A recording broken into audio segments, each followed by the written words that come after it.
ছাত্র সংসদ নির্বাচন ঘিরে ক্যাম্পাসে ক্যাম্পাসে ভোটের আমেজ। 3 দিন এগিয়ে রাকসুর ভোট গ্রহণ হবে 25 সেপ্টেম্বর।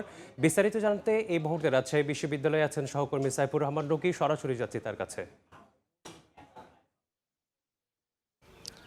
রাজশাহী বিশ্ববিদ্যালয়ে আজ পঞ্চম দিনের মতো রাকসুর মনোনয়নপত্র বিতরণ কার্যক্রম চলছে।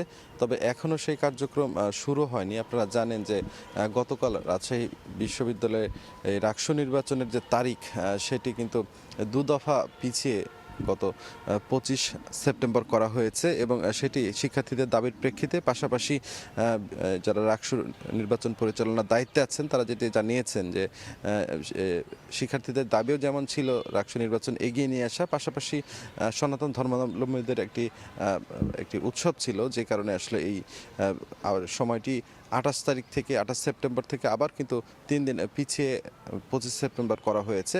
এতে কিন্তু শিক্ষার্থীদের ভেতরে কিন্তু এক ধরনের সংশয় প্রকাশ করছে, আসলে এই রাকসু নির্বাচন আদৌ হচ্ছে কিনা, এই ধরনের একটি সংশয় কিন্তু সাধারণ শিক্ষার্থীদের মধ্যে প্রকাশ করেছে। পাশাপাশি যারা মনোনয়ন তুলেছে তারাও কিন্তু অনেকে ক্ষুব্ধ হয়েছেন। তারা রাতভর কিন্তু এখানে যারা নির্বাচন পরিচালনার সঙ্গে সংশ্লিষ্ট কর্মকর্তারা রয়েছেন তাদের সঙ্গে আলোচনা করেছেন, কথা বলেছেন। দফায় দফায় কিন্তু তারা নির্বাচন এগিয়ে নিয়ে আসার জন্য কিন্তু তারা দাবি জানিয়েছেন। তবে সবশেষ কিন্তু 25 সেপ্টেম্বরই এই তারিখ নির্ধারণ করা হয়েছে। আপনাদের জানিয়ে রেখে আজকে কিন্তু রাজশাহী বিশ্ববিদ্যালয়ের শাখা ছাত্র দলের পক্ষ থেকে একটি মিছিল করার কথা এবং সেটি বেলা 12টায় এই মিছিল শুরু হওয়ার কথা। সেই মিছিলে কিন্তু তারা 24-25 শিক্ষাবর্ষের যারা শিক্ষার্থী আছে তারা কিন্তু এই রাকসু নির্বাচনে ভোট দিতে পারবেন না।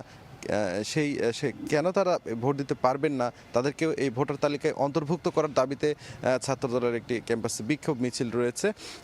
সব মিলিয়ে আসলে রাজশাহী বিশ্ববিদ্যালয়কে কেন্দ্র করে দীর্ঘ 35 বছর পর যেহেতু এই রাকসু নির্বাচন অনুষ্ঠিত হচ্ছে, সেক্ষেত্রে শিক্ষার্থীদের ভেতরে কিন্তু উৎসবমুখর একটি পরিবেশ ছিল শুরুর দিকে। তবে এখন যত দিন যাচ্ছে সেটি আসলে কিছুটা হলেও এই সংকট ঘনীভূত হচ্ছে। তবে সকল সংকটকে কাটিয়ে রাকসু নির্বাচন আগামী 25 সেপ্টেম্বর অনুষ্ঠিত হোক, এমনটাই চাওয়া সাধারণ শিক্ষার্থীদের। তো এই ছিল আমার কাছে রাজশাহী থেকে মনোনয়নপত্র বিতরণের সর্বশেষ খবর। সরাসরি যুক্ত ছিলাম রাজশাহী বিশ্ববিদ্যালয় ক্যাম্পাস থেকে।